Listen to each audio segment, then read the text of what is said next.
सच बोलने का नतीजा भी देखो क्या होता है।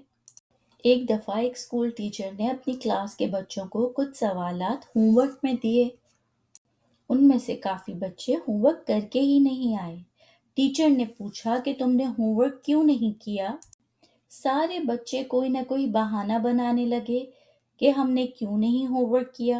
मगर एक बच्चा जिसने सच बोला और कहा कि सर मैं बहुत बिजी था खेलने में इसलिए मैं होमवर्क नहीं कर सका।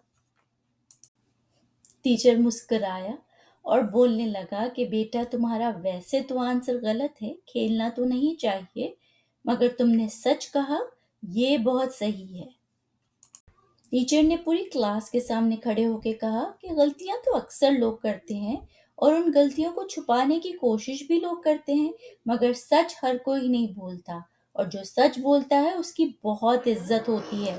हमेशा याद रखें कि सच्चाई एक बेहतरीन सीढ़ी है तरक्की की और कभी भी इस चीज को झुठलाना नहीं चाहिए।